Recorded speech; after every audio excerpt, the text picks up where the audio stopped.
بسم الله الرحمن الرحيم الحمد لله والصلاة والسلام على أشرف الأنبياء والمرسلين نبينا محمد وعلى آله وصحبه أجمعين. اللهم انفعنا بما علمتنا وعلمنا ما ينفعنا. اللهم زدنا علما إنك أنت عليم حكيم. اللهم اجعل هذه المحاضرة حجة لنا لا حجة علينا يا رب العالمين. أما بعد. Today, inshallah ta'ala, is the first class in which we're going to be starting Umdah Al-Ahkam, which is a hadith, Al-Ahkam. We're going to deal with a chapter specifically dealing with fasting. However, before we get into the book, inshallah, is very important to discuss what is the book Umdah Al-Ahkam. What is it? Who is the author? What explanation are we going to be coming from, etc. Has anyone ever heard of the book Umdah Al-Ahkam? You think so? What is it about? You heard of the book Umdah Al-Ahkam? Like, what is it about?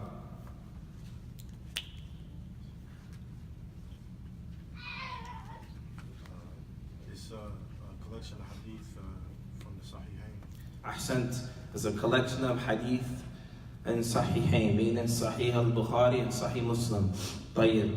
A collection of what hadith? We have different types of hadith. Fiqh? Okay, what do you mean by fiqh? What types of hadith?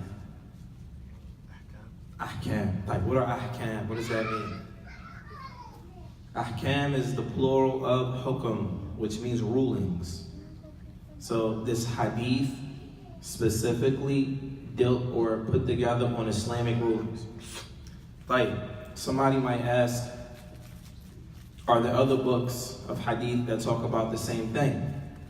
Rulings like this book, Umdah Al-Ahkam. Because this book, it was compiled as a compilation of ahadith that deal with rulings in Islam. So a questioner may ask, are there other books that also deal with the same subject matter? The answer is yes. Hadith ahkam, meaning hadith that touch on this subject matter. Those books, there are three main books, and they're broken down into three different categories. Does anyone know what those books are? Has anyone ever heard of any other books of hadith ahkam, meaning hadith that it gives us rulings in Islam?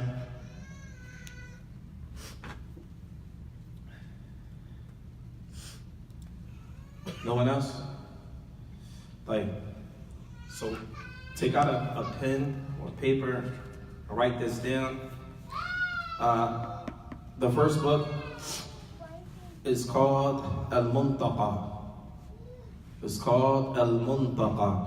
This book was written by Majd al-Din ibn Taymiyyah, who is the student, who is the grandfather of Shaykh al-Islam ibn Taymiyyah. You ever heard of Shaykh al-Islam ibn Taymiyyah? Like, his grandfather, he wrote a book called, or he compiled a book of ahadith of ahkam, meaning books, hadith compilation. The book is called Al-Muntaqa. What's his name again? Majd al-Din. Majd al-Din. And this book has thousands of ahadith in it. It's the most expansive, one of the most expansive that I'm aware of, that deals with hadith al-ahkam. An explanation of this book that is very famous. Does anyone know what the explanation is? Some brothers here that study, what's the explanation of Al-Muntaqa? Right. This is for those who spend some time in there. An explanation of that book is called Nail al-Awtar, the Imam al-Shawkani. From Imam al-Shawkani. Tayyib? That's the more expansive. This one is generally a book that the ulama use. And then there's a book a step down from that. Does anyone know what the next level? So this is the top level, and then there's a book below that, Hadith al-Ahkam. Does anyone know? La Zad al-Mustaqni is not a hadith book. What's the step down below that? Book of Hadith. Bulugh al-Maram. Ahsant. Now, who wrote book? Who compiled Bulugh al-Maram? Ibn Hajar al-Asqalani. It's also important to note, let's back up. Majduddin ibn Taymiyyah, who wrote the book Al-Muntaqa, was explanation, Nail al-Awtar, I think it's about 15 volumes. But the book Muntaqa, Majduddin ibn Taymiyyah, he was Hanbali fiqh. He followed the school of Imam Ahmed. Imam al-Shawkani, who explained that he is not Hanbali. He was not Hanbali. The next book is the next book is Bulugh al-Maram, the attainment of the objectives. And this is the book that they're going over for the sisters class, right? In this book, from Ibn Hajar was a Shafi'i madhab. He followed the school of Imam al-Shafi'i, rahimahullah. In this book, there are numerous explanations for Bulugh al-Maram. And likewise, this has less hadith than Muntaqa. Over 1,000 hadith. I believe it's 1,000 hadith. Right? It's less than Muntaqa. Muntaqa has thousands, has a lot of hadith, and this Bulugh al-Maram is less than that. A famous explanation of this book is called Subul al-Salam. Subul al-Salam from Imam al-Sana'ani from Yemen. Imam al-Sana'ani from Yemen. Then there's a step below that book. Now, the first two books that we mentioned, they have a hadith in them, Bukhari, Muslim, and all over the place. Perhaps even the Kutub al-Tis'ah. All the books are hadith, right? And then Bulugh al-Maram, it's shorter, smaller than that. And then below that, we have this book what we're studying. It's called Umdah Al-Ahkam, which has approximately 500 hadith. Approximately. Umdah Al-Ahkam was compiled by who? Abdul Ghani al-Maqdisi. Abdul Ghani al-Maqdisi. So in this book, it only comprises of a hadith from Sahih al-Bukhari and Sahih Muslim. And so he said, we're going to read his introduction to this book. I think it's important that when we read through different books, I think it's important that we kind of understand who the author of those books are, right? It's part of due diligence, right? When you read a book, you want to know what the book is about, something about the author. Why should I read his book as opposed to someone else's, etc., right? So, and also an explanation of the book that we're going to be covering is called Taysir al-A'lam. Taysir al-A'lam from Sheikh Abdullah al-Bassam. He's the book that we're going to be using.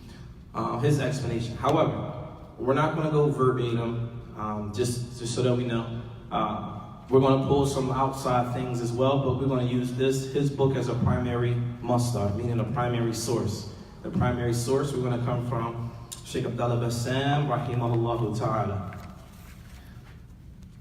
So, before we get started, first we're going to talk about who is Abdul Ghani al-Maqdisi. Who was he?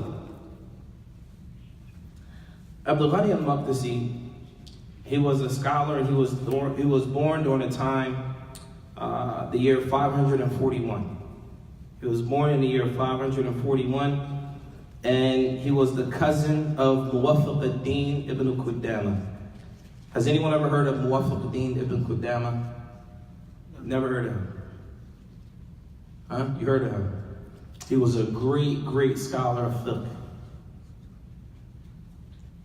In fact, you won't find a scholar today, kada and la yujad. Yani, it's almost like you will not find a scholar today except that you have his books in your library. He is the author of a book called Al-Mughni. Al-Mughni. This book, how many volumes is Mughni? 20? About 20 volumes. Some of the scholars of the past would say they did not feel comfortable giving fatwa, Islamic verdicts, until they read through his entire Mughni. Mughni is a book of comparative fiqh.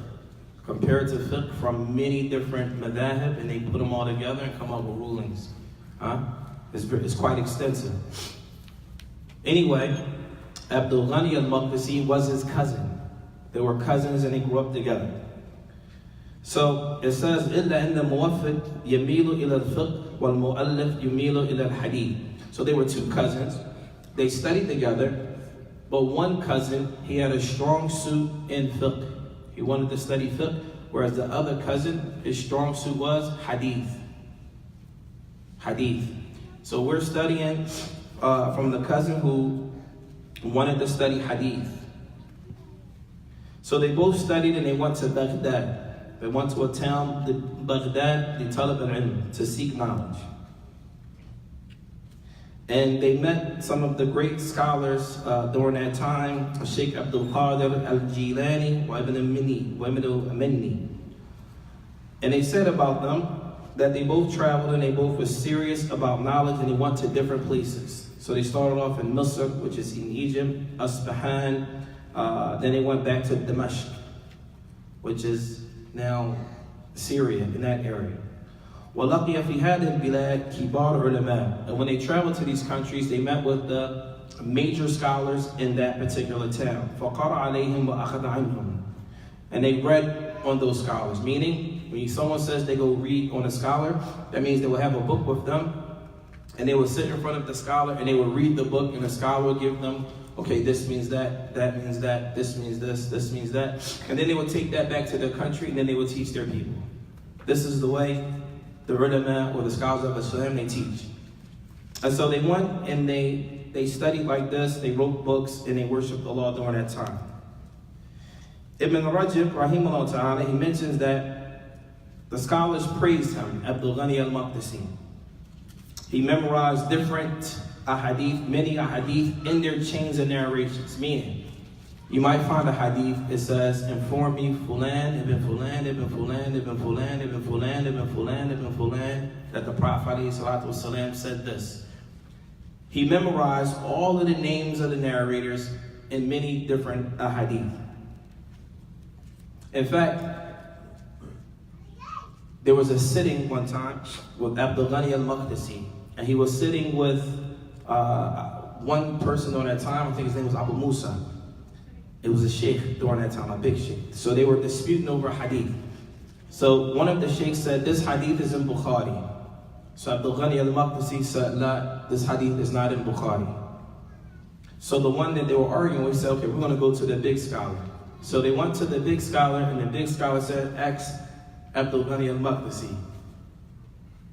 He asked him, is this hadith in Bukhari? And he said, la, it's not in Bukhari. After that, the other scholar, he fell back and shied that he didn't realize that the bigger scholar referred back to him. He was, with regards to Aqidah, he was very diligent in following the athar, or the narrations of the scholars that came before him. He was very diligent in doing that. We also find that when we read about the lives of the scholars of the past, and here's another thing, before we continue, when we were in school, one of our professors, or one of the mashayikh that we studied with, his name was Sheikh Abdul Majid al-Subayl. He will say to us, if you want to learn more about Islam, read the life of the Tarajim al-Salaf, meaning read the lives of those that came before you. When you think about it, everyone, we all say we follow Quran, Sunnah, Quran, everyone says that, right? And then when we read a hadith, we read about the Messenger of Allah sallallahu alaihi wasallam, and we say, man, he was the best of all creation. And then we read about his companions, they were the best. What about all the other people that came after them? How were they? The people that lived hundreds of years later, how did they live their life as it relates to the Quran and Sunnah? What were they busy doing? And so we're going to read, this was one of the scholars during that time. And so he said, one of the sayings of Abdul Ghani al-Maqdisi was that during his time, he was known, he would pray Salatul Fajr, and then after Salatul Fajr, he would pray 300 rak'ats. 300. So a person may say, that sounds unbelievable. How does he pray 300 rak'at before Dhuhr? He would pray 300 rak'at before dhuhr. How is that possible? Sheikh Abdul Karim al-Qudair, he explained that. He said, listen, it's 60 minutes in an hour. So let's say, for example, if you pray 5 hours straight, that's each rak'ah is about a minute. And he will recite Al-Fatiha and Al-Mu'awwidhatayn, meaning the last 2 surahs in the Quran. Let's say, okay, 5 hours, let's say maybe he did it in 6 hours. The fact of the matter is, this is how some of these people live their lives. Total devotion to Allah subhanahu wa ta'ala. And when we look at their lives and we compare it to our lives, Aina nahnu min ha'ula? Where are we as it relates to the people that came before us? We're not talking about the companions. These weren't the companions. These weren't the people that came right after the companions, nor was it the generation that came after them. He was born in the 6th century. The 6th. After the 3 generations. They were hundreds of years after that. This was the type of worship and dedication that they had as it related to Al-Islam.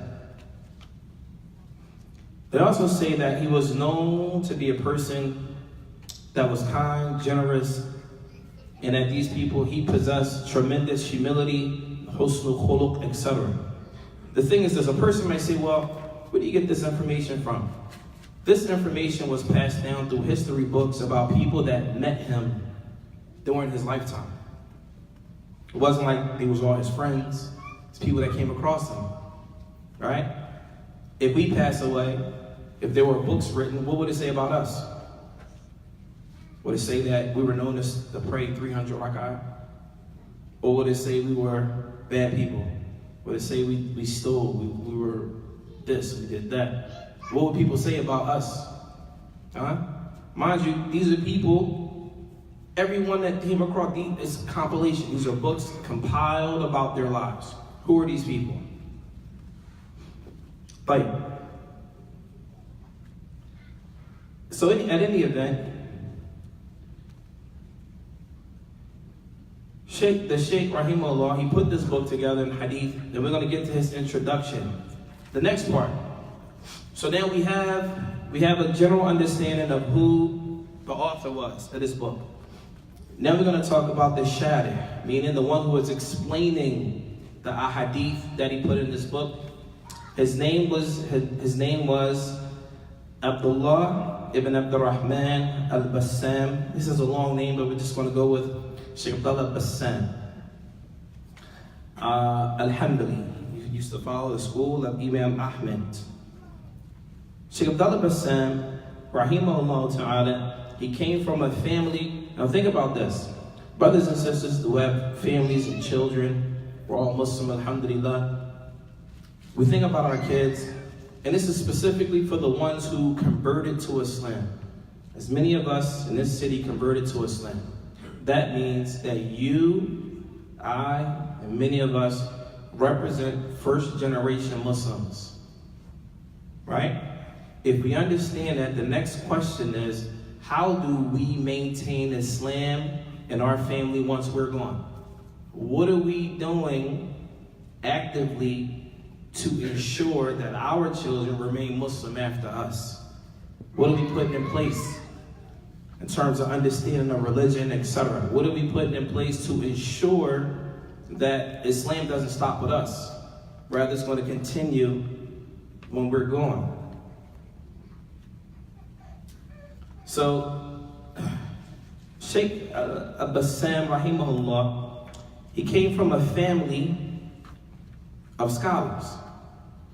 He came from a family where the people, they loved knowledge. They were writers, they were educators, etc. in the religion of Al-Islam.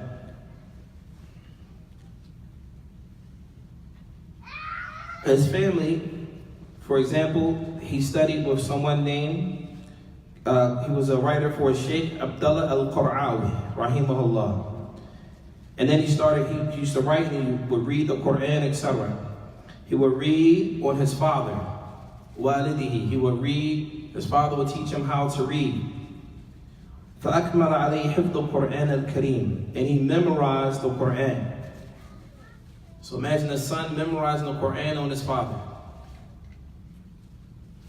The son sitting with his dad, memorizing the Quran from his father. وأخذ عنه ومع شقيقه الشيخ صالح مبادئ علم الفقه بكتاب أقصى المختصرات. And then he also studied from his brother, I believe this is older brother, the beginnings of fiqh. And he studied a book called أقصى المختصرات. He studied a book of fiqh on his brother. And he also studied the beginning books of Arabic grammar, which is a book called Al-Ajrumiyya, which is known, is actually a poem of Ajrumiyya that they memorize. And he also would study Sirah, history of the Prophet ﷺ with his father, and also Islamic history, and also the lineage of the Arab, which is something that in our culture, some Muslims believe that it's not permissible for people that come from a week to study your lineage, which couldn't be further from the truth. This is not true. You have books written about people who study lineage. وَيَحْفَظُ مِنَ الْأَشْعَارِ وَالْأَخْبَارِ شَيْءٍ كَثِيرٍ. He also memorized poetry. So he benefited from his father and from his family many aspects of the religion. This is Sheikh Abdullah al-Bassam, rahimahullah ta'ala. Then after that, he was sent on and he wound up studying with one of the great scholars. His name was Sheikh Abdurrahman al-Sa'di. How many people have heard of Sheikh Abdurrahman al-Sa'di? Sheikh Abdurrahman al-Sa'di was the teacher of Sheikh Muhammad ibn Salih al-Uthaymeen. He was his teacher. So he studied with Sheikh Abdurrahman al-Sa'di for 8 years. He studied with him for how many years? 8 years, right? It says, قَرَأَ عَلَيْهِ مَا عُمُومَ الطَّلَبَ فِي التَّفْسِيرِ. So he said, قَرَأَ عَلَيْهِ. This means he read on the Sheikh. What does this mean? He grabbed a book, he had a book, and he went to the Sheikh and he read tafsir, right? طيب صحيح. ايش كان اسم الشيخ الذي توفي؟ كنا نزوره. كبير جدا. في طائف. لا في مكة، دائما يأتي إلى مكة. أنا نسيت. لا مو شيخ الغريان. Used to give out إجازات. بس تذكر صح. I forget, there was a Sheikh, subhanAllah, I forget his name. When we were in Mecca, it'll come to me throughout, subhanAllah.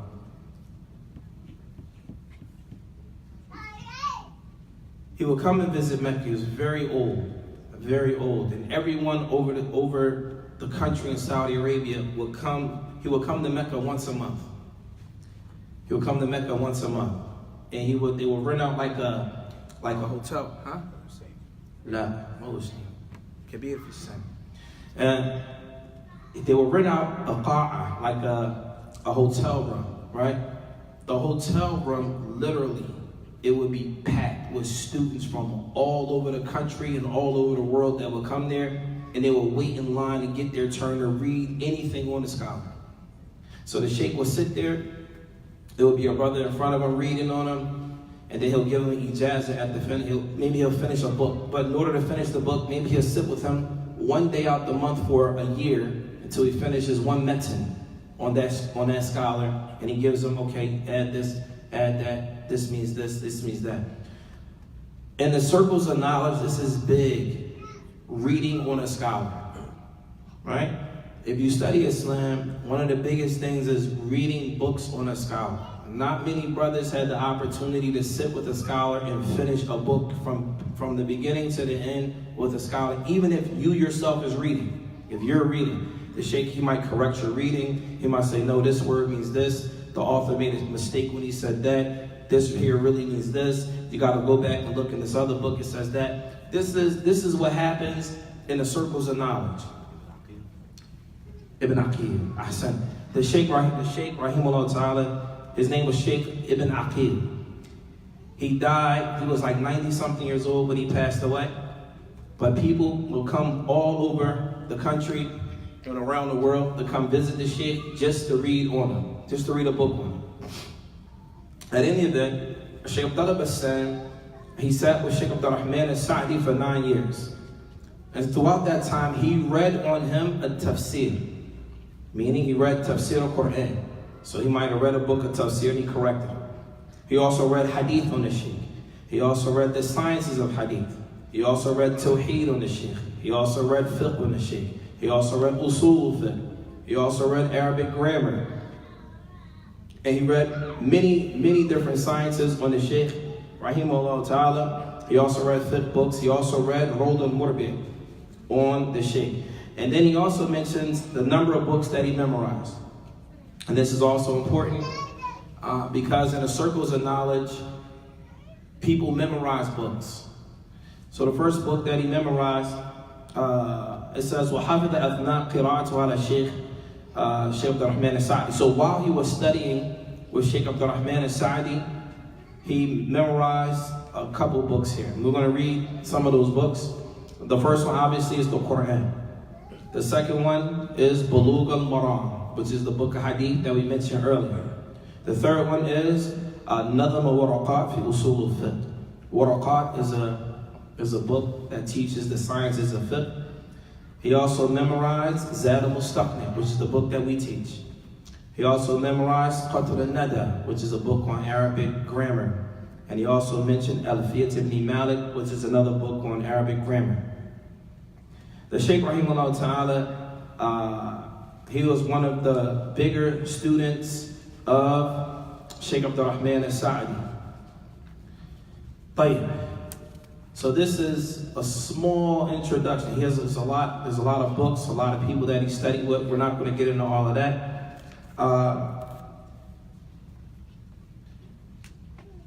The Shaykh rahimahullah ta'ala, he died in the year 1425. He died in the year 1423 Hijri, which was 2 years before my arrival in Saudi Arabia. But Allah subhanahu wa ta'ala blessed us to sit with one of his students, which was Sheikh Abdul Majid al-Subayyo, who was also a student of Sheikh Abdullah Bassam, and was also a student of his father, Sheikh Muhammad al-Subayyo, rahimahullah ta'ala. So, as we continue with the book, I felt that it was important that a person, when you study a book, it's important to know who the author is. It's important to know who put the book together, who's explaining the book, and why. This book, as we mentioned, it comprises of hadith from Sahih al-Bukhari and Sahih Muslim. Now, before we start the first hadith, inshallah, we're going to mention briefly what Abdul Ghani al-Maqdisi, what he said about his book. So he says, Amma ba'd. This is the speech of the author of the book initially. So we have Abdul Ghani al-Maqdisi. He compiled all the hadith. He's a hadith scholar. This is the one we said, pray 300 raka'ats between Fajr and Dhuhr. In his introduction of this, he says, Amma ba'd. He says, فَإِنَّ بَعْدَ إِخْوَانِي سَعْدَنِي اختصار جُمْلَةً مِنْ أَحَادِيثِ الْأَحْكَامِ. He says, some of my brothers. Now, keep in mind, he says some of his brothers, he's probably talking about some of his students. But the tawadu', the humility of the ulama, is that they never see themselves on that level. And this is also something to note, that a person may look at, unfortunately, here in our cities, people may raise certain students of knowledge on certain levels. And so some students do not like that. Some people may say it's fake piety. Some people say, the reality of it is, the more you read about the lives of the scholars of the past, even the lives of some of the ulama that are alive today, and then you look at yourself and you see where you compare to them, you have no reason to look at yourself as anything. And so for a student of knowledge to view himself that he's reached a certain level is a problem.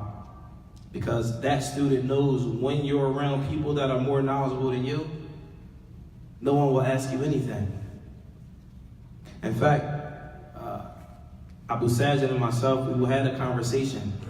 when we come back to America, we say, we know we're in trouble when people start asking us questions because we don't have people to ask questions to. That's when we're in trouble. No one should be, especially here, you shouldn't be happy to be in a position that people ask you questions. This is not, as you said, that's not what's up. Because it's people that there are people way more knowledgeable than you. Way more knowledgeable than you. However, if there are cases where you know the answer, then you have to say something, even though you may not want to be in that position. At any event, it says, فَإِنَّ بَعْضَ إِخْوَانِي سَعْدَنِي اخْتِصَارِ جُمْلَةٍ مِنَ أَحَادِيثِ الْأَحْكَامِ. He says, some of my brothers, they asked me to summarize a small group of ahadith, مِمَّا اتَّفَقَ عَلَيْهِ الْإِمَامَانِ, that which is agreed upon by the two imams, meaning Abu Abdullah Muhammad ibn Ismail ibn Ibrahim al-Bukhari, meaning Imam al-Bukhari, wa Muslim ibn Hajjaj ibn Muslim al-Qushayri al-Naysaburi, and Imam Muslim. And he says, فَأَجَبْتُهُ إِلَى سُؤَالِهِ. So I answered their request, رَجَاءً مَنْفَعَ بِهِ, asking that it's a benefit to the people. And then he made a dua, أَسْأَلَ اللَّهَ أَن يَنْفَعْنَا بِهِ. I ask Allah to benefit us all with it. وَمَنْ كَتَبَهُ وَمَنْ سَمِيَهُ, whoever writes it, whoever hears it, أَوْ قَرَأَهُ, and whoever reads it, وَحَفِظَهُ, or whoever memorizes it, أَوْ نَظَمَهُ فِيهِ, or نَظَرَ فِيهِ, whoever looks at it. وَأَنْ يَجْعَلُهُ خَالِصًا لِوَجْهِهِ الْكَرِيمِ, that Allah make my efforts in this book strictly and sincerely for the face of Allah. وَوَجَّهْ لِلْفَوْزِ لَدَيْهِ فِي جَنَّاتِ النَّعِيمِ, looking for success and victory and reaching Allah's gardens in paradise. فَإِنَّهُ حَسْبُنَا وَنِعْمَ الْوَكِيلُ, for indeed we put our trust in Allah, and to Him He is control of our affairs. This is the dua that Abdul Ghani al-Maqdisi, he made when he put this book together. He's dead now. He's been dead since the year 606 from the Hijri, which is about 800 years ago. Yet, we're still reading the compilation that he put together today in 2019. Another benefit, Sheikh Abdul Majid al-Sabayla, he told us one day, he said, listen, he said, when you look at the ulama today, and you think about the ulama of the past, meaning the scholars of the past, there were scholars that were famous during a time period. And then when they died, the remembrance of them died with them. Their works died with them. No one remembers them to this day. Right? And then he said, then there were scholars that were alive during a particular time period that they were not known during that time. But after they passed away, their work became famous and is still around to this day. And one of the things that he would mention was that Imam al-Bukhari, rahimahullah, when he passed away, he died by himself. All of his students left him. How many people knew that? Imam al-Bukhari, rahimahullah, when he died, his students left him off. There was a beef between him and some of the people during that time, and all of his students left. And Imam al-Bukhari died without having any students at all. But now, every single person, every Muslim, whether they're Sunni, not, whatever they want, they got Sahih Bukhari and Sahih Muslim in their house. And some say that this is the most authentic book after the Quran, meaning Sahih Bukhari. So you see how Allah subhanahu wa ta'ala, if you're a mukhlis, it was said that Imam al-Bukhari, before he put a hadith in his book, he would pray. Rak'atayn. He would pray 2 rak'at before he wrote a hadith down. This shows the sincerity, the level of sincerity that they had when it came to Islam. And then we look at ourselves, Aina nahnu min haula. Where are we as it relates to them? Where are we as a group as it relates to them? In any event, we're going to start, inshallah. Any questions about that? Nah, fadla. Hanbali. Now, I'm not just saying that because we studied it, but Yeah, I know you gave us the other slide.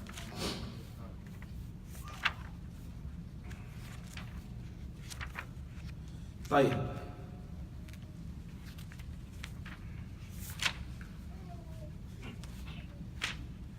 so Sheikh Abdullah Bassam, rahimahullah ta'ala, he has different chapters, so we just went straight to the book, Kitab al-Siyam. Kitab al-Siyam. Before we generally go into a particular chapter, it's important to know what that chapter is. What is a siyam? What does that mean?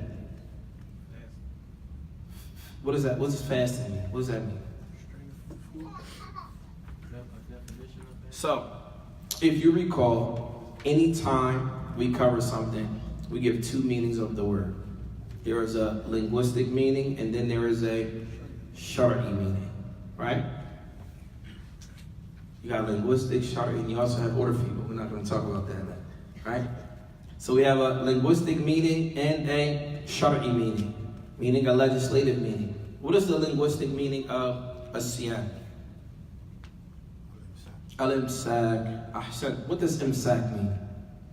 What does that mean, imsak? To abstain, right? To abstain from something.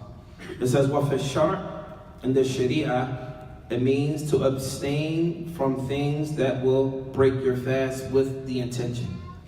It's important to understand that definition because as we go on through the book of Siyam, that definition is going to come back, right? Al-imsak al-mufattirat ma'aniyah. It said to stay away from things that break your fast with the niyyah. Why is the niyyah important? Ahsant. Because there's a hadith where the Prophet ﷺ, he said, إِنَّمَا الْأَعْمَالُ بِالنِّيَّاتِ. The actions are judged by their intentions.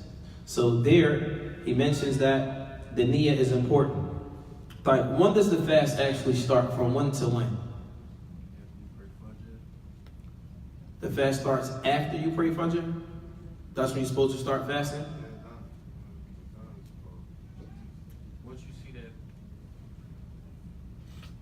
When does fasting start?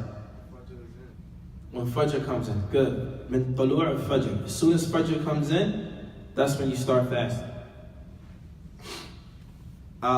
Min tulu' al-Fajr ila ghurub al-Shams. Until the sun sets. From when Fajr comes in until the sun sets. وَصِيَامْ شَهْرِ رَمَضَانِ هُوَ الرُّكْنُ الرَّابِعِ مِنْ أَرْكَانِ الْإِسْلَامِ.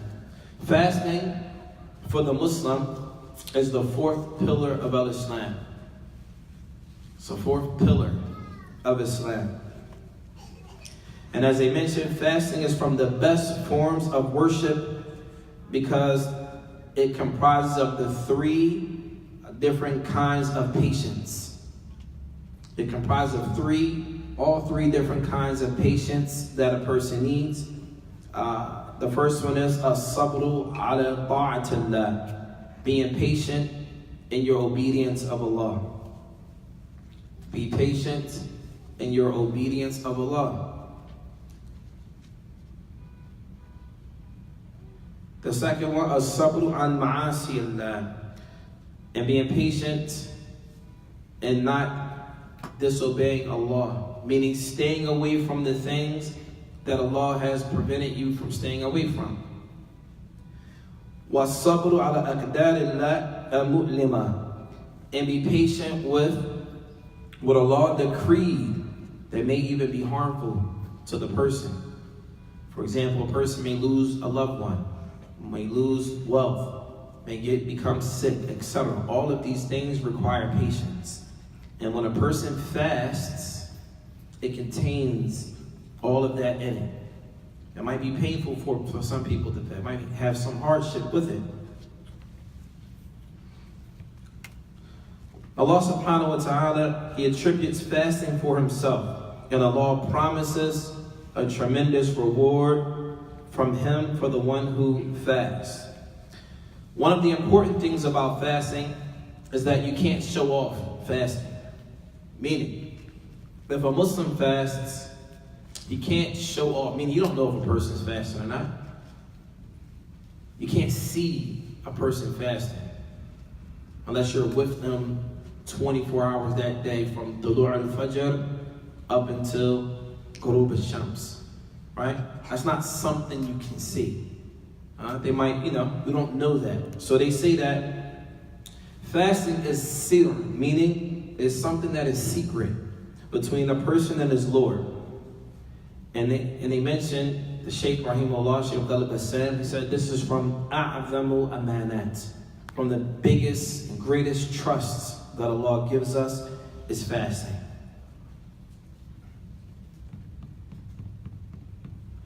But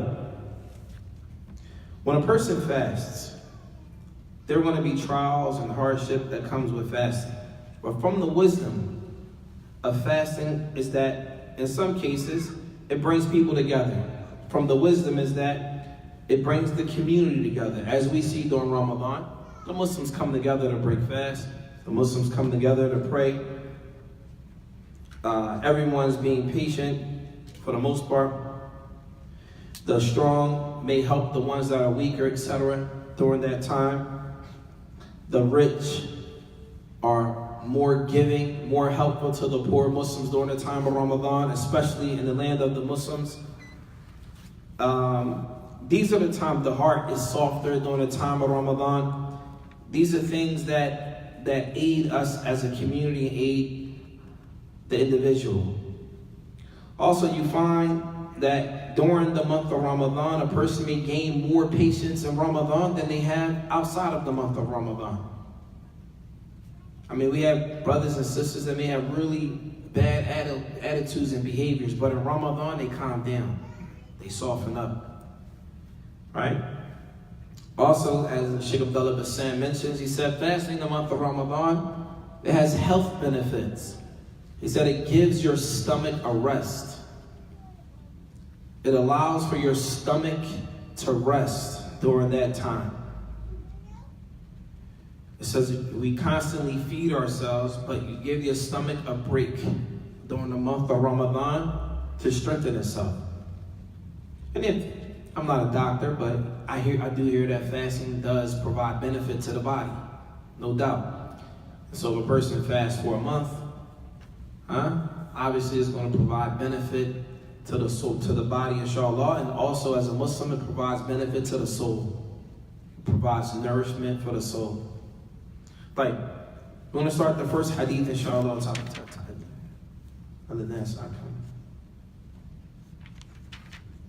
Okay.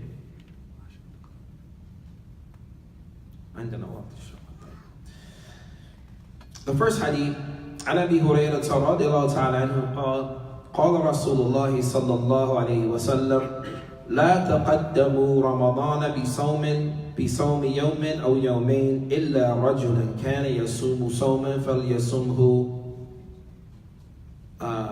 Hadith was reported by Bukhari and Muslim. As we go through this explanation here, a lot of this we're going to pull the explanation of Shaykh Abdullah Bassam. Not my position, not his position, Shaykh Abdullah Bassam. Okay? Sometimes he has positions, and he gives his evidence to support his positions based on a dalil. So he says, لا تقدموا, do not precede Ramadan, do not fast 1 or 2 days before Ramadan. Meaning, do not fast the 30th or the 29th or the 28th of Sha'ban before Ramadan comes in, unless you are a person that normally fasts during that time. If that is your case, then fast during that time. So the Shaykh Rahimahullah, he says, Al-Shari' Al-Hakim yuridu tamyiz bayna al-ibadat wa al-adat. He said, in this hadith, it's clear that the Sharia, that Allah subhanahu wa ta'ala wants to distinguish between acts that are worship and acts that are not worship. Meaning, he says, adat and ibadat. That what a person does normally versus that which a person may do for worship. In other words, that which is furud bayna that which is sunnah. Meaning, you want to separate between that which is obligatory to do and that which is sunnah to do. So what he's saying is you don't want to have a person fasting a sunnah fast and then the next day's fasting a wajib fast, one after another continuously. In essence, there needs to be some time or a gap between the two. And some of the scholars say this gives the Muslim time to strengthen himself mentally, physically, prepare yourself for fasting for the month of Ramadan. They say the only time it's permissible for a person to fast the day before Ramadan, etc. They mentioned a few scenarios. Scenario number one is if a person is usually fast. Let's say, for example, a person or the Muslim, they fast every Monday and Thursday. The Muslim, he fasts every Monday and Thursday. And let's say Ramadan falls on a Tuesday. But he fasts every Monday and Thursday, then he's going to fast that Monday anyway. Right? Because that's what he usually does. In this case, this is permissible. Another case, qada of tadayyak waqtihi. Let's say, for example, him or her, a brother or sister, they have days to make up from the Ramadan last year. And they know Ramadan is the day or tomorrow, but they know they have one more day to make up for fasting, so they fast the day before to get out the previous year of Ramadan, so it doesn't, that fasting doesn't combine with this Ramadan. Another one, they say, another lazimahu. Let's say, for example, a person says, if I get this new job, I'm going to fast tomorrow. And just so happens, he gets the job, he has to fast tomorrow, and the day after that, maybe Ramadan. Is that clear? Right. Let's say another scenario. Those were the scenarios that were mentioned. And that was, that's that hadith. Now we're going to move on to the next hadith. Inshallah ta'ala. The next hadith. An Abdullah, this is going to be the last one we cover for the night, inshallah. An Abdullah ibn Amr ibn, an Abdullah ibn Umar radiyallahu ta'ala anhuma قال سمعت رسول الله صلى الله عليه وسلم يقول. Abdullah ibn Umar, he was the son of Umar ibn Khattab. He said, I heard the Prophet ﷺ say, إِذَا رَأَيْتُمُوهُ فَصُومُوا وَإِذَا رَأَيْتُمُوهُ فَأَفْطِرُوا فَإِنْ غُمَّ عَلَيْكُمْ فَاقْدُرُوا أَوْ فَاقْدَرُوا لَهُ. Right. This hadith, he said, I heard the Prophet ﷺ say, if you see it, meaning the hilal, the moon, then you fast. وَإِذَا رَأَيْتُمُوهُ فَأَفْطِرُوا. And if you see it in the beginning of the month, then you fast. And if you see it at the end of the month, then you break your fast, meaning the Eid. He says, فَإِنْ غُمَّ عَلَيْكُمْ. And if it becomes cloudy or hard to see, فَاقْدِرُوا لَهُ. Then you either extend to 30 days, meaning the month of Sha'ban, or you shorten it to 28 days. This is where the scholars of Islam, they differ on this particular hadith. So we're going to read the position of Shaykh Abdullah Bassam, rahimahullah ta'ala, as it's extremely beneficial. It says, Ahkam al-Sharif tubna al-asl. He said, rulings in Islam are based upon an asl. The word asl, it means a foundation, meaning rulings have to have some type of foundation. He says, فَلَا يَعْدِلُ عَنْهُ إِلَّا بِيَقِينٍ. You don't leave off the foundational thing unless you have something that is certain, something that is also clear and certain. He says, وَمِنْ ذَلِكَ أَنَّ الْأَصْلُ بَقَاءَ شَعْبَانٍ. He says, so in this case, the origin is that, meaning he's talking about, let's say, for example, you go out to look on the 28th night of Sha'ban, which is the 28th night of Sha'ban, or the 29th night? 29th, Malish. The 29th, the 28th day was the 29th night of Sha'ban. You're going to go out. Remember, the night comes before the day, right? So on the 29th night, you're going to go out and look and see if you see the hilal. So he said, if it's cloudy and you can't see it, what he is saying is that if you can't see it, then the origin is that it remains what? Sha'ban, until you see the hilal. If you don't see it, then it's still the month of Sha'ban. That's what he's saying. So he says, the only time you remove yourself from the origin that is Sha'ban, unless you clearly see that is the month of Ramadan, or you finish 30 days. Because in Islam, no month exceeds 30 days. Either a month is 29 or 30 days. He says, وَإِنَّ الذَّمَّ بَرِيئَةً مِنْ وُجُوبَ الصِّيَامِ. He said, because we have nothing to hold us to fasting during that time, so that it's not wajib. وَمَا دَامَ أَنَّ شَعْبَانَ لَمْ تُكْمِلْ عِدَّةَ 30 يَوْمٍ. He said, as long as Sha'ban you did not already pass 30 days, meaning as long as it's only 29 days and we don't see the hilal, then we continue until the 30 days for Sha'ban. That's what he's saying. Until you know for sure that the month is gone or you see the crescent moon. He says, فَلِذَلِكَ إِنَّ النَّبِيَّ صَلَّى اللَّهُ عَلَيْهِ وَسَلَّمَ he told us to fast when we see it, right? فَإِنْ كَانَ هُنَاكَ مَانِعٌ مِنْ غَيْبٍ if there's something that blocks us from seeing it, or anything that will impede our vision, then he commanded us to continue or complete the month. Right. And this is based on a legal maxim. In Islam, we have legal maxims, meaning principles or qawa'id or rules, right? So one of the legal maxims in Al-Islam is al-asl baqa'a ma kana ala ma kan.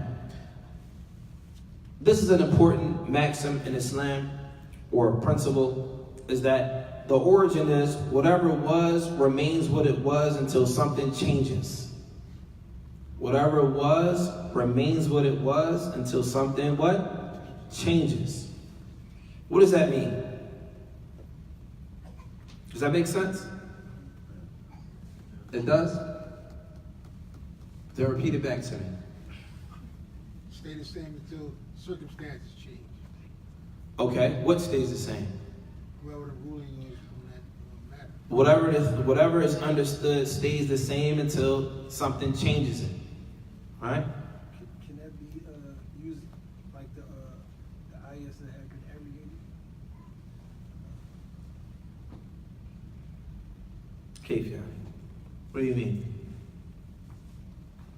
So it stays the same till something changes, right? Yeah. So in essence, everything stays what it was. And he's using this principle for what? Why is he using this principle? He's using this principle to support what?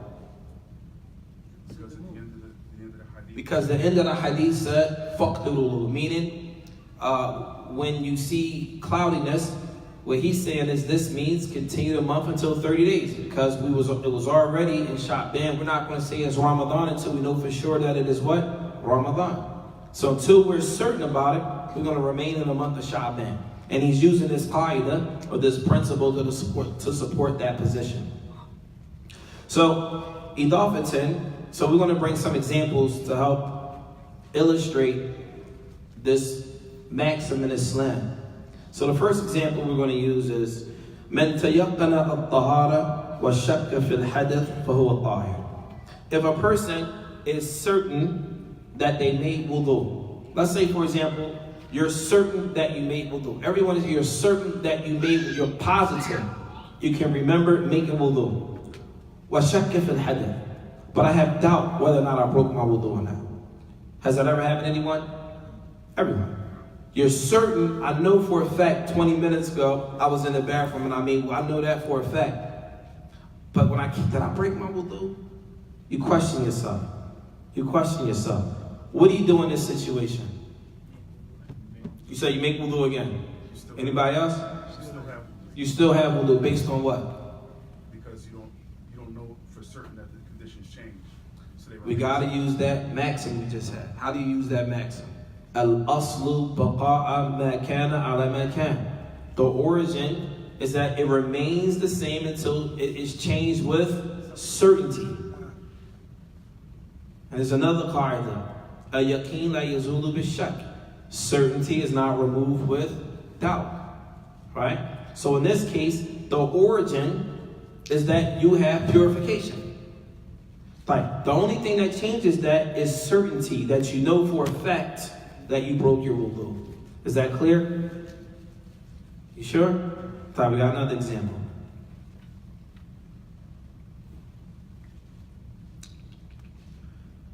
Let's see what example we got there. A person akala akhir al-layl wa shakka fi as-subh. If a person ate at the end of the night, let's say, for example, it's nighttime, right? But we're supposed to be fasting. We get up 2, 3 in the morning, 4 in the morning, and we're eating. Now you're like, oh man, did Fajr come in or not? This is just in general. This is an example that some of the ulama use. the Fajr come in or come out. It says the origin here, sah somahu, that his fast is sahih. Why are they saying that? Based on what? Using the same rules, right? The same rule. What is the rule? Al-aslu baqa'a ma kana ala ma kana. Meaning, if it was already night, the origin is that it's still night until what? You know for certain that it is what? That is day. Or you know for certain that it is time for Fajr. Or you know for certain that it is time that it changed. The origin is that it is what it is. It continues until it changes with certainty. However, as it relates to that particular mas'ala, the ulama said al-aslu, in this case, al-afdalu ala ya'kul ma shak, that a person shouldn't eat if they have doubts about it being Fajr or not. You shouldn't eat if you're fasting. They just use this as an example. And the last example we're going to use is a woman that is divorced. She says that her iddah is not over. If she believed, if we went to a court, if we were in a court and a woman that got divorced, her husband divorced her, and while she's divorced, the husband says, her iddah is over, man. It's been too long. Her iddah is over. I don't got to spend them because the issue now is nafaqah. The husband saying, I keep spending money on her every month, and her iddah should have been over by now. Like, why am I still paying her rent? Right? The time is up. So now, in this case, if she says her iddah is not over yet, do they believe her or not believe her? This is in a court now. How does this work? Huh? They believe her. Why do they believe her? Based on what? The same rules. What's the rule? That tradition remains the same. Al-aslu baqa'a ala ma kan. Al-aslu ma kana ala al-aslu. What is it? Al-aslu baqa'a ma kana ala ma kan. Meaning, the rule is, the origin is that her menses is on. Her menses is on until it's certain that it's off. If she says that it's on, for this reason, she is believed. If those in a court, they will believe her, take her statement. This is the general rule. They're going to take her statement. If she says her menses is not off, it's not off yet. Right? If she didn't finish her iddah period, it's not off. This is the general. Like, so now he says, Shaykh Abdullah Bassam rahimahullah says, اختلف العلماء. That part that we just mentioned is not in the book. So if you have the book, so I don't see that in there because it's not. اختلاف العلماء, meaning the scholars, they differ on this hadith. اختلف العلماء في حكم الصيام يوم الثلاثين من شعبان إذا كان في مغيب الهلال. So some of the scholars, they differ. Some say, if it's cloudy, you fast. You guys understand the difference of opinion in this hadith? They all use the same word. One position is, you make Sha'ban longer. The other position is, if it's cloudy, you make the month shorter. One of them say, one position says the word faqduru lahu, it means extend it, meaning extend the month of Sha'ban to 30 days. The other position says faqduru lahu means shorten the month of Sha'ban to 29 days. There's scholars that hold this position, and there's scholars that hold that position. Rather, there are companions that hold this position, and companions that hold that position. So it says, for mashhur. Mashhur, which is famous in the madhab of Imam Ahmed, that many of his companions, they say, huwa wujub sawmahu min bab al-dhan wal-ihtiyat. So a famous position of Imam Ahmed that you'll find if you guys want the Hidayat al-Ragib? Hidayat al-Ragib? Like, you're going to learn, and Wednesday, inshallah, you're going to be covering a book called Hidayat al-Ragib, right? It's a fiqh book of Imam Ahmed. In this book, the famous position of Imam Ahmed is that it is obligatory to fast if it's cloudy outside on the 29th night, that you cut Sha'ban short, and the next day begins Ramadan. This is a position, the famous position of Imam Ahmed. A person may say, well, why would you say that? It's doubt based on the principle we just mentioned. We just covered that principle. Why isn't he applying that principle? Right? Like, so it says here, وَاسْتَدَلُّوا عَلَى ذَلِكَ. They say that they fast because they think it's Ramadan. And ihtiyat. The word ihtiyat, it means to be safe. To be safe. They fast that day, right?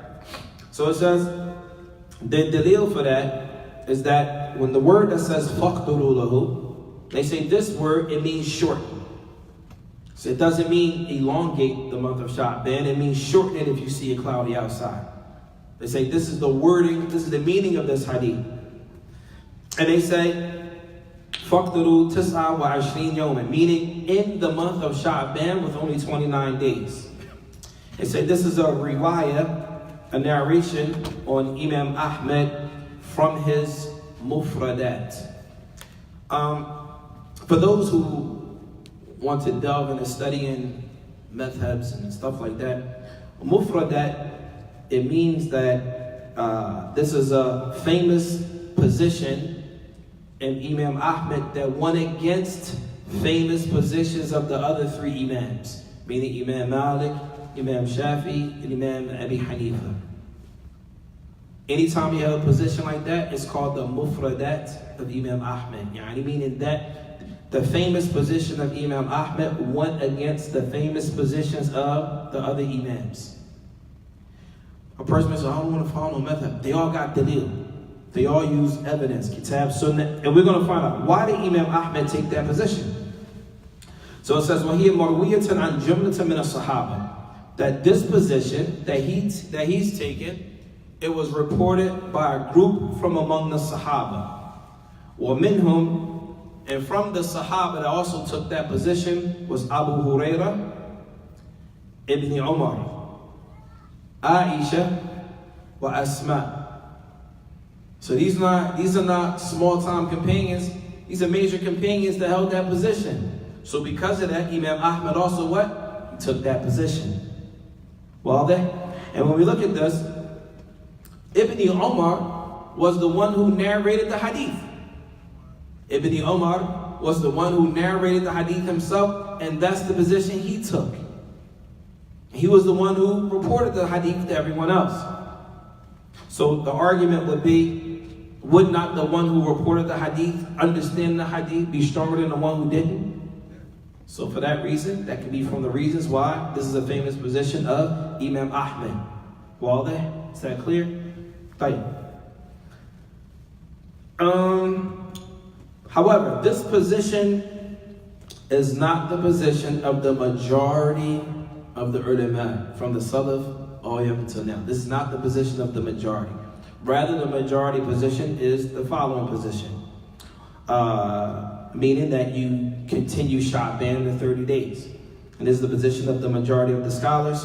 And from them, Abu Hanifa, Imam Malik, Imam Shafi'i, ila annahu la yajibu sawmuhu. They say it is not wajib that you fast that day. Meaning, it's not wajib to fast if it becomes cloudy. He says, وَلَوْ صَامُوا عَنْ رَمَضَانَ لَمْ يُجِزْهُ. If a person fasts that day, thinking that it's Ramadan, it's not Ramadan, it doesn't count. وَاخْتَارَ هَذَا قَوْلٌ, and this is also the position of Shaykh al-Islam Ibn Taymiyyah. وَقَالَ مَنْ قُلَاتْ كَثِيرًا مُسْتَفِيدًا أَحْمَدْ عَلَى هَذَا. And Imam Ahmed also has another position saying that he sticks to the position of the Jumhur, but it's not the famous position. So then in a particular madhab, you may find 3 different positions, 4 different positions from the same scholar, and he might have dalil for each position. Does that make sense? Huh? So you might find in one madhab 2, 3, 4 positions, right? However, one of those positions is considered qawl al-madhab. One of those positions is considered the position of the madhab, meaning the position of the school of Imam Ahmed. Right. وقال صاحب الفروع لم أجر عن أحمد صريح الوجوب ولا أمر به ولا يتوجه إضافة إليه. Some of the people of the school of Imam Ahmed, they say we don't find where he says that it's wajib that you fast. We don't find where he says that it's wajib. Al-Muhim, as it's almost time to pray, The next issue, Ibn al-Qayyim al-Jawziyya rahimahullah ta'ala, he also supports and he aids the position of the Jumhur, meaning he aids the position of the majority of the scholars on that it is not obligatory to fast if it becomes cloudy. Rather, most of the ulama hold the position that it is what? It is not obligatory to fast, and that this faqduru, it means 30, completed to 30 days, as opposed to make it 30 days as opposed to 29.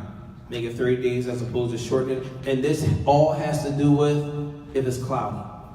Obviously, if it's not cloudy and you can see it, then you fast the next day. And if you don't see it, then you obviously gonna make Sha'ban to 30 days.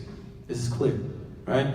But the point of contention, it comes when it's cloudy or if there's something blocking the view. In any event, we're gonna stop with that, inshallah, to start the salat. Any questions? No, fadl. You said the position of Shaykh al-Islam was the same or different from Ahmed? The position of Shaykh al-Islam Ibn Taymiyyah is not the position of Imam Ahmed, meaning he opposed the method of Imam Ahmed on that particular issue. Now, the qaida, what was it? al-aslu baqa'a ma kana ala ma kana. Is that the same principle that a lot of the fuqaha use as far as water becoming impure? Keith. Like you see, like for example, some of the scholars might position that, for example, if the water is a certain amount of water, إذا بلغ الماء كلتين لا ينجسه شيء. Is that the qaida that they use? Keith, though, I don't understand. like for example, you say like they say like if the water is pure unless the color. إذا بلغ الماء لا يغيره شيء. They don't use that. It's just the hadith. The hadith says it, right? And then you have hadith al-ma' al-tuhur wa la yunajjisuhu shay'un. Okay, ma qala sallallahu alayhi wa sallam. Yeah, I think that's The origin hadith. But see, when it comes to giving rulings like that, you can't just take one hadith and give a ruling. Let's say, for example, when it comes to water in its purity, right? You might have 4, especially in Bulugh al-Maram. You probably got that from Bulugh al-Maram, so like in Bulugh al-Maram, it may be 4 or 5 hadith. Some of them weak, some of them strong, etc. And they all talk about water, right? Before you give a verdict on the proper position on that issue, you have to combine all, and this is important. This is important for everybody to understand.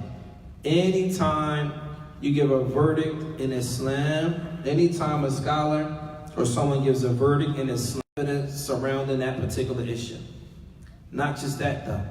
You also have to look at the kalam of the Sahaba on that issue. Maybe it's ijma, maybe there's a consensus, maybe maybe this is mansukh, etc., etc. Once you do that, then as a scholar, you also want to look at the statements of the scholars, because you have to now, so what happens is you have the evidence that they use to give their verdicts, right? You have everything in front of you. Every hadith they use, the ayat, everything is right there in front of you.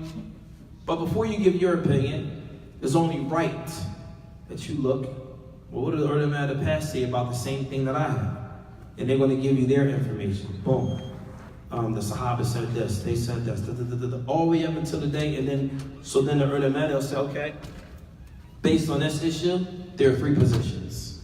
Based on this ulama of the past and present, there are only 3 positions. It could be this, it could be that, or it could be that. Does that make sense? In general, that's how verdicts come about. A scholar doesn't look at an issue haphazardly off of one hadith and say, okay, based on this hadith, the rule is. Unfortunately, this is something that we do, right? We'll go through the book Sahih Bukhari, hadith says this, boom. I'll give you another example. There's a hadith that says, فَمَنْ مَسَّ ذَكْرَهُ فَلْيَتَوَضَّى. Whoever touches their private parts, they have to make wudu. Right? That's a hadith. Then there's another hadith from Busra. It's another hadith. It says, فَإِنَّهُ بِدْعٌ مِنْكَ. meaning your private part is from you, so therefore it doesn't break your wudu. So we have two ahadith that are apparent, they are contradictory, and they're both considered to be sahih. Now, as a person trying to find the truth, now you have to research them. Now, is one of them abrogated? What did the ulama say about this? Blah, blah, blah, blah, to the end of it. But if you might read one through Bukhari and it says, oh, this is hadith said, and that's it. You can't do that. Right? And this is something that every last one of us should be cautious about when it comes to giving verdicts. Just like, unfortunately, in this city, we have people giving verdicts on masajid. This is a masjid al-bid'ah. Right? No evidence. No understanding of what bid'ah even means. Yet alone declaring a masjid to people in a like, stop. This religion is ilm, is knowledge. Ilm, knowledge, kitab, sunnah, understanding of the salaf, qawa'id, principles. Not stuff off the top of your head. Right? It's very, very important that if you don't know, just stay in your lane. It's safer for you. If you don't know what you're talking about, just stop. Just draw the line. I don't go beyond this point. My knowledge stops here. You're safe. You're safe in front of Allah. The problem is when we exceed the boundary, when we start speaking about affairs that we know ourselves that we don't know. What's worse than a person that is a leader speaking about affairs you don't have knowledge of? But because of some of us, our arrogance is so severe that we would rather fiend and act like we know what we're talking about so we don't look bad and misguide a whole bunch of people. Because I'm afraid that I don't want to look bad in front of everybody because I don't know what I'm talking about. But since my word is so strong right now, I'm going to say whatever I want and people want to take it. What did Sheikh Muhammad used to say about that? يَتَحَمَّلْ يَوْمُ الْقِيَامَةِ. People that do that, يَتَحَمَّلْ يَوْمُ الْقِيَامَةِ. They're going to be responsible in the day of judgment. La shak wa la rayb. No doubt about it. Misguide the masses because some of us were too arrogant to say, you know what, I don't really know that issue like that. You don't lose no points for that. You win. Because now you didn't put yourself in a position to oppress other Muslims.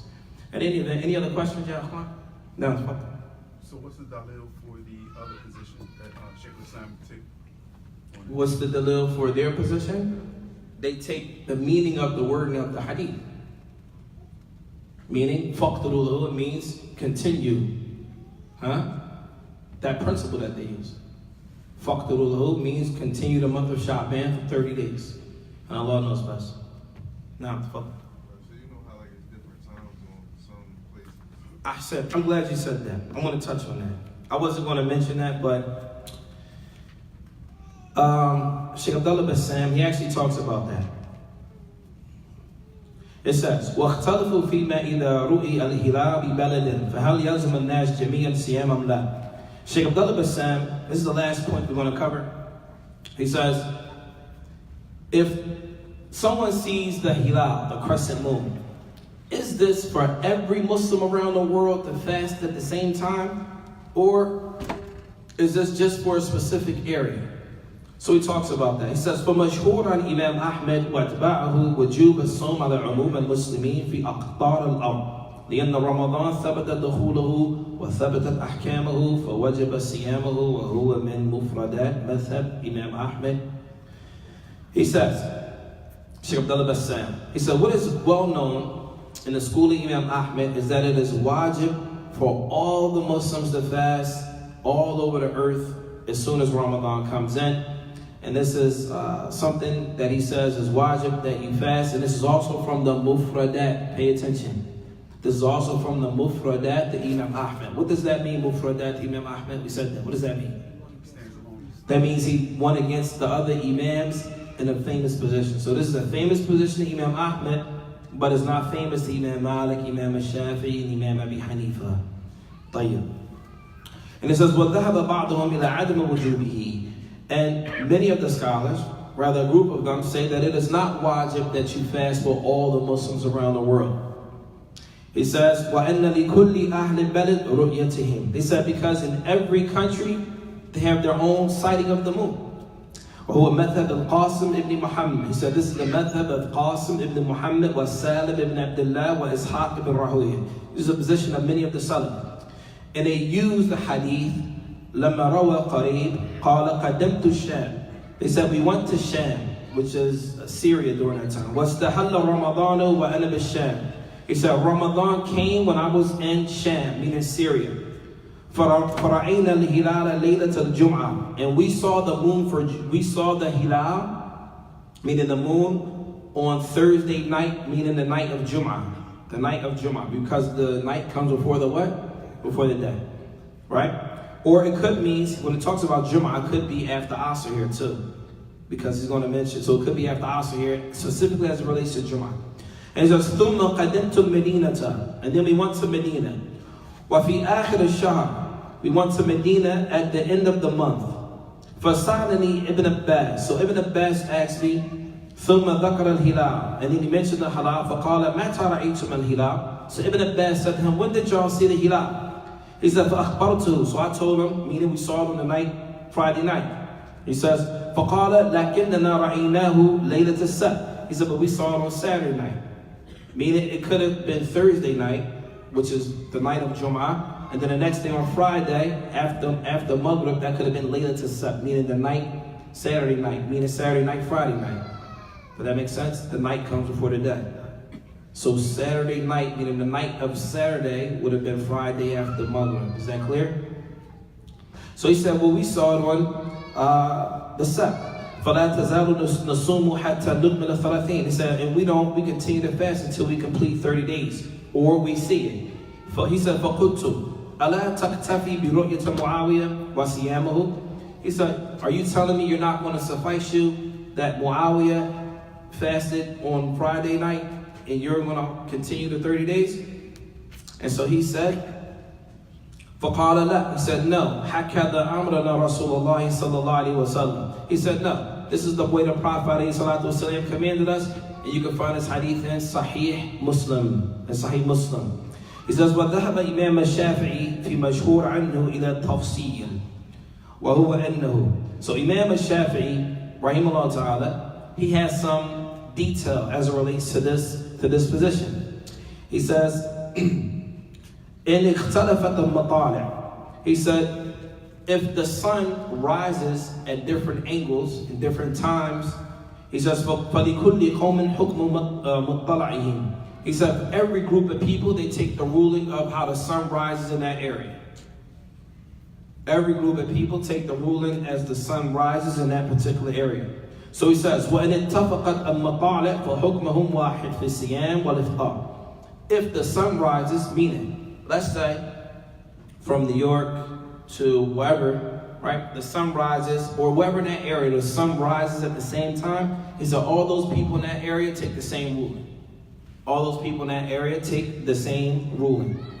And he says, وَهَذَا اِخْتِيَارُ شَيْخُ الْإِسْلَامِ ibn Taymiyyah. This is the position of Shaykh al-Islam ibn Taymiyyah. وَذَكَرَ الشَّيْخ مُحَمَّد ibn Abdul Wahhab ibn al-Marakishi في كتابه العذب الزلال في مباحث رؤية الهلال. There are ulama that actually wrote books about seeing the hilal.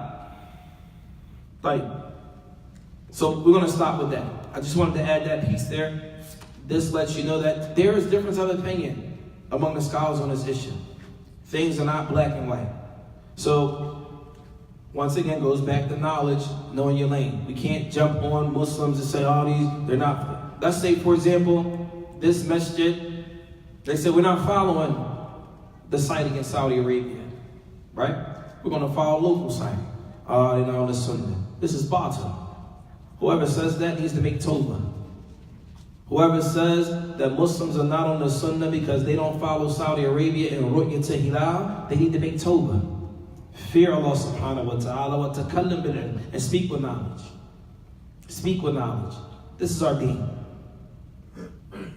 If you choose not to follow local sightings, hada dawrak. Yani that's your choice. But to make ilzam, to make people follow what you follow, it's not permissible. In fact, this is oppression. To sit back and say whoever does not follow the sighting in Saudi Arabia and these people are not on the Sunnah, or vice versa.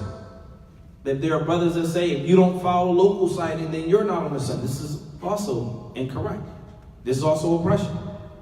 So it's important that for the Muslim, for us to stay in our lanes and be cautious when we open our mouths. Stay in our lanes. as some of the Salaf would say, before you open your mouth, you own your speech. But once your speech comes out, your speech owns you. Does that make sense? You can feel however way you want to feel, but as soon as you say something, now what you said is out there.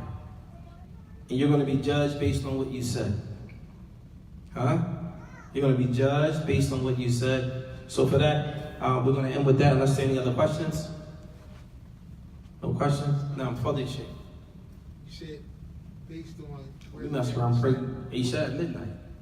The only question was that now I'm messing with you, shit. Go ahead. upon you to if the site is in your area, is upon you to fast during it and not take nobody else's.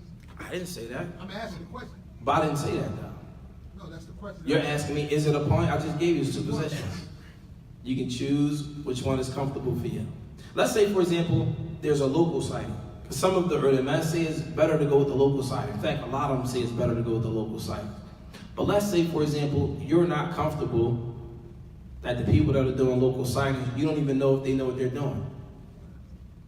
So you might say, you know what, it's nothing against those brothers, I'm just not comfortable because I don't know what they know. And I don't know who's going out to look.